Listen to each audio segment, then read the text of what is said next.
નમસ્કાર દર્શક મિત્રો, હું શ્વેતા કહાર હેડલાઇન ન્યૂઝના બુલેટિનમાં આપનું હાર્દિક સ્વાગત કરું છું। સમાચારની શરૂઆત કરતા પહેલા એક નજર મુખ્ય સમાચાર પર। ઝઘડિયા તાલુકાની હદ વિસ્તારમાં આવતા મુલદ ટોલ ટેક્સ પ્લાઝાનું વીજ બિલ નહીં ભરાતા હાઈવે પર થયું અંધારું। અંકલેશ્વરના ગડખોલ ગામ પાસે વિદેશી દારૂનો જથ્થો ઝડપી પાડતી Bharuch crime branch police. Ankleshwar B division પોલીસે અંડાળા ગામ ખાતેથી જુગાર રમતા 4 જુગારીયાઓને ઝડપી પાડ્યા।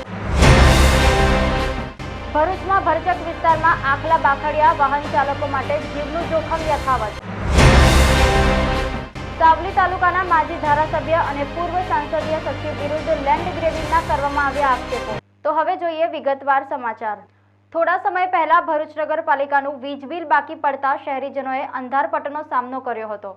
ત્યારે હવે નેશનલ હાઈવે નંબર 48 પર ઝઘડિયા તાલુકાની હદ વિસ્તારમાં આવતા મુલદ ટોલ ટેક્સ પ્લાઝાનું 1.85 લાખનું વીજ બિલ 2 માસથી વધુ સમયથી બાકી પડતા ઝઘડિયા દક્ષિણ ગુજરાત વીજ કંપનીએ કાપી નાખતા ટોલ ટેક્સ પ્લાઝા નજીકની અન્ય લાઇટો પાછલા 4 દિવસોથી બંધ થઈ જતા નેશનલ હાઈવે પર અંધારપટ છવાયું હતું।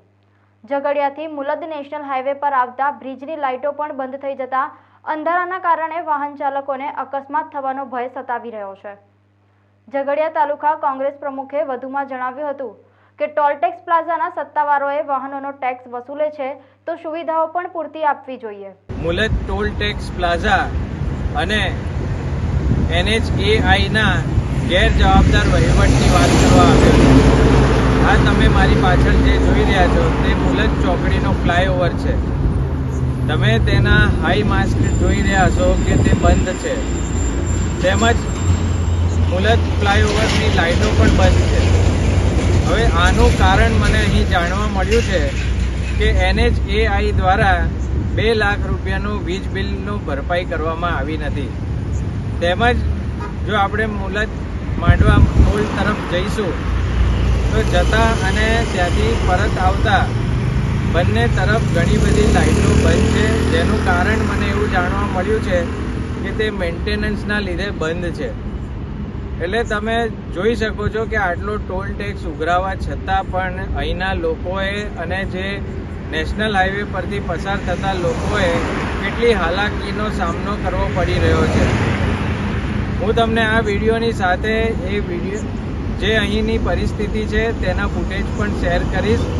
એટલે મારી વાત એટલી જ છે કે તમે જ્યારે અહીંયા ટોલની વસૂલાત કરતા હોય તો લોકોને પૂરતી સુવિધા કેમ આપવામાં આવતી? ભરૂચ વાગરાના કોલિયાદ ગામની સીમમાં આદિવાસીને ખેડવા આપેલ જમીનમાં ગેરકાયદેસર માટી ખોદકામ થઈ રહેલ હોવાના આક્ષેપો સાથે કાર્યવાહીની માંગ સાથે જિલ્લા કલેક્ટરને આવેદનપત્ર પાઠવ્યું હતું।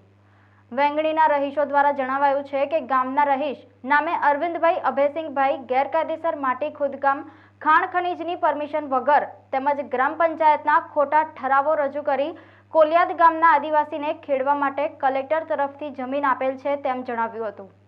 આ ઇસમે 8 થી 10 ખેડૂતની જમીન ગેરકાયદેસર ખેડી નાખી છે। તે સ્થળ ઉપર તલાટી કમ મંત્રી યા મામલતદાર દ્વારા સ્થળ ઉપર નિરીક્ષણ કરી જમીન આપનાર, જમીન ખોદકામ કરનાર તેમજ વગર રોયલ્ટીએ માટી લેનાર સામે કાયદેસરની કાર્યવાહી થાય તેવી માંગ કરવામાં આવી છે। આ ઉપરાંત આ ઇસમ છેલ્લા 10 વર્ષથી ગેરકાયદેસર માટી ખોદકામ કરી પંચાયતના સરપંચથી માંડી ખાણ ખનીજના ઓફિસર પણ આ ગેરકાયદેસર માટી ખોદકામમાં સામેલ હોવાનો આક્ષેપ પણ કરવામાં આવ્યો છે। ઇન્દ્રજીતસિંહ જયસિંહ ચાવડા અમે લોકો આવેદનપત્ર આપ્યો છે કલેક્ટર સાહેબશ્રીને કે વેંગરી કોલિયાદ ગામમાં જે ગેરકાયદેસર માટી ખનન થાય છે 19/12ને પણ અરજી આપી છે, અત્યાર સુધી કોઈ તપાસ કરવામાં આવી નથી।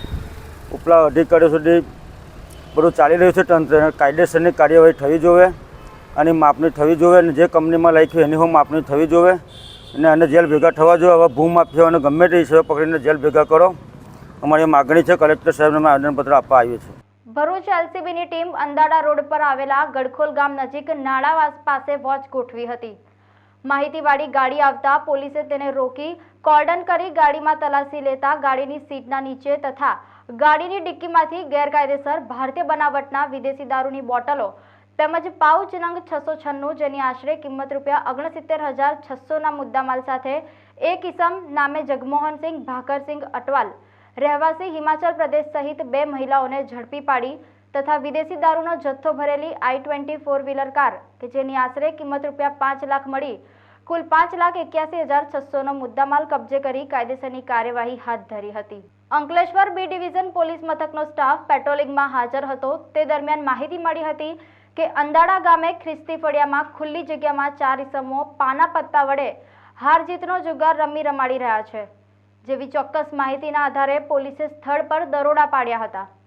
પોલીસે સ્થળ પરથી 4 જુગારીઓ નામે કુશલ ભરતભાઈ જોશી, ભગવાનભાઈ નાઝાભાઈ ધુલા, રણજીતભાઈ ગુમાનભાઈ વસાવા તેમજ સુનિલભાઈ વેચાણભાઈ વસાવા નાઓને ઝડપી પાડી તેઓ પાસેથી અંગ ઝડતીના રોકડ રૂપિયા 6,850, દાવ પર રોકડ રૂપિયા 7,180, મોબાઈલ નંગ 2 કે જેની આશરે કિંમત રૂપિયા 10,000 તેમજ એક 2 વ્હીલર ગાડી જેની આશરે કિંમત રૂપિયા 50,000 મળી કુલ 74,030નો મુદ્દામાલ કબજે કરી જુગારધારાની કલમ હેઠળ કાયદેસરની કાર્યવાહી હાથ ધરી હતી. રખડતા પશુઓના કારણે ઘણા લોકોએ જીવ ગુમાવ્યા અને ઈજાગ્રસ્ત થવા છતાં તંત્ર પાસે સમસ્યાનો કોઈ હલ નથી. રખડતા પશુઓ રાહદારીઓ અને વાહન ચાલકો સામે જીવનું જોખમ ઊભું કરી રહ્યા છે. ત્યારે ભરૂચ શહેરના જાડેશ્વર ગામ નજીક આવેલ તુલસીધામ વિસ્તારે અતિવ્યસ્ત બજાર અને ભરૂચ શહેરના નેશનલ હાઈવે સાથે જોડતા માર્ગ ઉપર મંગળવારની રાત્રે 2 આખલા બાખડ્યા હતા. વ્યસ્ત માર્ગ ઉપર આખલા બાખડતા વાહન ચાલકોમાં ગભરાટ ફેલાયો હતો. વાહનોની અવરજવર વચ્ચે પશુઓના યુદ્ધના દ્રશ્યોએ અકસ્માતનો ભય સર્જ્યો હતો. સાવલી તાલુકાના માજી ધારાસભ્ય અને પૂર્વ સાંસદીય સચિવ ખુમાનસિંહ ચૌહાણ વિરુદ્ધ જિલ્લા કલેક્ટરમાં લેન્ડ ગ્રેબિંગની ફરિયાદ કરવામાં આવી. સાવલી તાલુકાના મેવલી ગામના અનેક ખેડૂતોની જમીન પચાવી પાડવાનો ખેડૂતોએ આક્ષેપ કર્યો હતો. પૂર્વ ધારાસભ્ય ખુમાનસિંહ ચૌહાણ દ્વારા ખેડૂતોને હાથ ઉછીના નાણાં આપી ખેડૂતોની જમીન પર કબજો જમાવ્યો. ખેડૂતો નાણાં પરત આપવા જતા ત્યારે નાણાં લેવાનો ઇનકાર કરી ખેડૂતોને દસ્તાવેજ કરી આપવાની તથા જાનથી મારી નાખવાની ધમકી આપ્યા હોવાનો આક્ષેપ સાવલી તાલુકાના ખેડૂતો દ્વારા કરવામાં આવ્યા છે. ખેડૂતોએ વડોદરા જિલ્લા કલેક્ટરને ફરિયાદ કરી ન્યાયની માંગણી કરી હતી. હું મેવલી ગામનો વતની ચૌહાણ દિગ્વિજયસિંહ રણજીતસિંહ, રહેવાસી પટેલ ફળિયું. હું અત્યારે લેન્ડ ગ્રેબિંગ એક્ટ કાયદા હેઠળ જમીન મારી પચાવી પાડેલી પૂર્વ ધારાસભ્ય તેમજ પૂર્વ સાંસદીય સચિવ શ્રી ખુમાનસિંહ રાયસિંહ ચૌહાણે મારા વડીલોપાર્જિત જમીનમાં જે મેવલી ખાતે આવેલી છે તેઓ હાથ ઉછીના પૈસા અમે લીધા હતા. એ અમે આપવાનું કહેતા છતાં પણ અમારી જમીનનો કોઈ નિવેડો આપતા નથી અને સારી કોઈ વાત કરતા નથી. અમે જમીન માટે અમારી જમીન પાછી લેવા માટે અમે કાયદેસરની કાર્યવાહી માટે વકીલ શ્રી મહેશભાઈ આહુજા સાહેબ સાથે મળી લેન્ડ ગ્રેબિંગ એક્ટ હેઠળના કાયદા અનુસાર અમે જે કાર્યવાહી કરવાના છીએ તે અમને સારો યોગ્ય ન્યાય મળે તેવી અમે આશા રાખીએ છીએ. જમીન કેટલા સમયથી પચાવી પડી? 5-6 વર્ષથી આ જમીન ઉપર અમે દાખલ થયેલા છે અને અમને અવારનવાર ધાક ધમકી પણ આપતા રહેતા હોય છે. કેટલા વીઘા જમીન છે? અમારી 3 વીઘા જમીન છે. આશરે કેટલા ખેડૂતોની જમીન પચાવી પડેલી છે? એવા ઘણા બધા ખેડૂતોની જમીન પચાવી પાડેલી છે. ટોટલ કેટલા વીઘા જમીનો હશે પચાવી પડેલી? અંદાજે તો કોઈ ખબર નથી પણ હશે એવી ઘણી બધી. આપનું નામ? ચૌહાણ દિગ્વિજયસિંહ રણજીતસિંહ.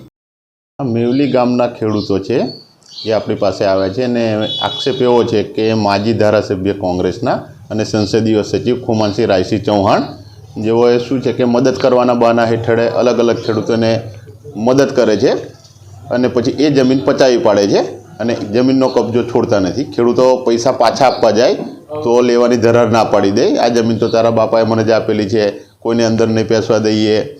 ખેડૂતો માગ્યા કરતાં વધારે રૂપિયા આપવા તૈયાર છે છતાં બી ખેડૂતોની જમીનનો ગેરકાયદેસર કબજો જમાવી દીધેલો છે, છોડતા નથી. એટલે 3 ખેડૂતો હાલ આપણી પાસે છે અને 3 ખેડૂતોએ લેન્ડ ગ્રેબિંગ એક્ટ હેઠળ કલેક્ટરશ્રીમાં ફરિયાદ દાખલ કરાવેલ છે, જે ત્યાં એક્સેપ્ટ થઈ ગઈ છે. ત્યાંથી પ્રકરણ આગળ થઈને પછી આગળની કાર્યવાહી થશે. એમાં સમાચાર સમાપ્ત કરતા પહેલા એક નજર મુખ્ય સમાચાર પર.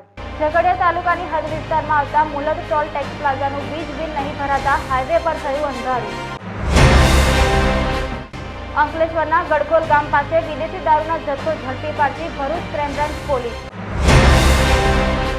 અંકલેશ્વર બી ડિવિઝન પોલીસે અંડાળા ગામ ખાતેથી જુગાર રમતા 4 જુગારીયાઓને ઝડપી પાડ્યા. ભરૂચમાં ભરચક વિસ્તારમાં આખલા બાખડિયા વાહન ચાલકો માટે જીવનું જોખમ યથાવત. સાવલી તાલુકાના માજી ધારાસભ્ય અને પૂર્વ સંસદીય સચિવ વિરુદ્ધ લેન્ડ ગ્રેબિંગના કરવામાં આવ્યા આક્ષેપો. આ હતા આજના સમાચાર. કાલે ફરી મળીશું નવા સમાચાર સાથે. ત્યાં સુધી હેડલાઇન ન્યૂઝની સમગ્ર ટીમને રજા આપશો. નમસ્કાર.